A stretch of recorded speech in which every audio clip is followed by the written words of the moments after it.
मी सुनेत्रा अजित पवार गांभीर्यपूर्वक प्रतिज्ञा करते की कायद्याद्वारे स्थापित झाले आहे अशा भारताच्या संविधानाबद्दल मी खरी श्रद्धा व निष्ठा बाळगीन। मी भारताची सार्वभौमता व एकात्मता उन्नत राखीन। मी महाराष्ट्र राज्याची उपमुख्यमंत्री म्हणून। महाराष्ट्र के उप मुख्यमंत्री अजित पवार के निधन के बाद उनकी पत्नी सुनेत्रा पवार ने उनकी राजनीतिक विरासत को थाम लिया है। अजित पवार के निधन से रिक्त हुआ उप मुख्यमंत्री पद उन्हें सौंपा गया है। आज शाम ही उन्होंने उप मुख्यमंत्री पद की शपथ ले ली है। वे महाराष्ट्र सरकार के इस दूसरे सबसे दमदार पद को सुशोभित करने वाली पहली महिला हैं। साथ ही महाराष्ट्र की राजनीति में प्रवेश करते ही सीधे उप मुख्यमंत्री बनने वाली पहली नेता भी। वे राज्य की पहली महिला हैं जिन्होंने बिना किसी पूर्व अनुभव और राज्य विधानमंडल के किसी सदन की सदस्यता बिना सीधे इस सम्मानजनक पद को धारण किया है। महाराष्ट्र की राजनीति में तगड़ी पहचान बना चुके अपने पति अजित पवार की जगह लेने की अपनी राजनीतिक ड्यूटी वे किस तरह निभाएंगे, ये देखने समझने की सभी को उत्सुकता है। बारामती के पवार परिवार में बहू बनने से पहले सुनेत्रा पवार महाराष्ट्र के धाराशिव जिले में पली बढ़ी। वे राष्ट्रवादी कांग्रेस पार्टी के वरिष्ठ नेता पदम सिंह पाटिल की बहन हैं। राजनीति, समाज सेवा और नेतृत्व का संस्कार उन्हें विरासत में ही मिला है। उनके पिता बाजीराव पाटिल स्वतंत्रता सेनानी थे और अपने गांव के प्रभावशाली और सम्मानित व्यक्ति थे। देशभक्ति, सामाजिक जिम्मेदारी और जनसेवा के जो मूल्य उन्होंने परिवार में रोपे, वही सुनेत्रा पवार के जीवन और कार्यों की नींव बने। पद्म सिंह पाटिल और शरद पवार की घनिष्ठ मित्रता के चलते सुनेत्रा पवार का विवाह अजित पवार से हुआ। विवाह के शुरुआती वर्षों में उन्होंने पूरी तरह से गृहस्थ जीवन संभाला और अजित पवार के दूध के व्यवसाय में भी सक्रिय सहयोग दिया। यह वह दौर था जब वे सार्वजनिक जीवन से दूर रहते हुए भी संगठन, प्रबंधन और आर्थिक गतिविधियों की गहरी समझ विकसित कर रही थी।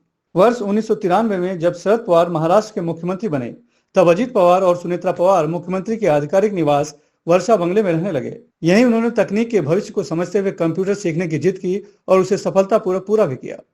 सुनेत्रा पवार के सामाजिक कार्यों की औपचारिक शुरुआत निर्मल ग्राम और ग्राम स्वच्छता अभियान से हुई। उन्होंने राज्य के 86 गांवों में निर्मल ग्राम अभियान का नेतृत्व किया और निर्मल ग्राम स्वयं सहायता आंदोलन को मजबूत आधार दिया। स्वच्छता, स्वास्थ्य और आत्मनिर्भरता को उन्होंने गांवों के विकास की धुरी बनाया। महिलाओं के आर्थिक सशक्तिकरण की दिशा में उनका सबसे बड़ा योगदान बारामती टेक्सटाइल पार्क है। इस परियोजना के माध्यम से लगभग 15,000 महिलाओं को रोजगार मिला है। वर्ष 2006 से वे इस टेक्सटाइल पार्क के अध्यक्ष हैं और इसे एक सफल सतत रोजगार मॉडल के रूप में स्थापित किया है। शिक्षा के क्षेत्र में भी उनका योगदान उल्लेखनीय है। वे विद्या प्रतिष्ठान जैसी बड़ी शैक्षणिक संस्था का संचालन स्वयं संभालती हैं, जहां हजारों छात्र छात्राएं शिक्षा ग्रहण कर रहे हैं। वे सावित्रीबाई फुले पुणे विश्वविद्यालय की सीनेट सदस्य भी रह चुकी हैं, जिससे शिक्षा नीति और अकादमिक विकास में उनकी सक्रिय भूमिका रही है। वे स्वयं कॉमर्स में स्नातक हैं। पर्यावरण संरक्षण के लिए उन्होंने एनवायरमेंटल फोरम ऑफ इंडिया नामक संगठन की स्थापना की। यह संगठन जल संरक्षण, वृक्षारोपण और पर्यावरण के प्रति जन जागरूकता फैलाने का कार्य करता है। बारामती में अजित पवार जहां विकास कार्यों पर ध्यान केंद्रित करते थे, वहीं सुनेत्रा पवार जनसंपर्क की जिम्मेदारी संभालती थी। इसी आत्मीय जुड़ाव के कारण बारामती क्षेत्र में अजित पवार को दादा और सुनेत्रा पवार को सम्मानपूर्वक वहिनी कहा जाता है। वे लंबे समय तक प्रत्यक्ष राजनीति में सक्रिय नहीं रही, लेकिन चुनावी रणनीति, गांव-गांव दौरे, सभाओं की योजना और प्रभावशाली लोगों से संवाद की मुख्य जिम्मेदारी उन्हीं पर रहती थी। आज सुनेत्रा पवार एक समर्पित सामाजिक कार्यकर्ता हैं, सक्षम प्रशासक, पर्यावरण संवेदनशील नेता और अनुभवी राजनीतिक रणनीतिकार के रूप में पहचानी जाती हैं। सामाजिक विकास, ग्रामीण सशक्तिकरण, महिला उत्थान और पर्यावरण संरक्षण से लेकर राजनीतिक नेतृत्व तक उनका कार्य क्षेत्र व्यापक और प्रभावशाली है।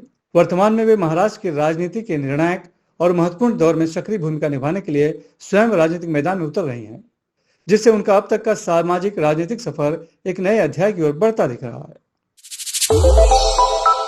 श्रेष्ठ भारत पर खबरों से जुड़े रहने के लिए चैनल को सब्सक्राइब और लाइक करें, बेल आइकन दबाएं और देखते रहें श्रेष्ठ भारत।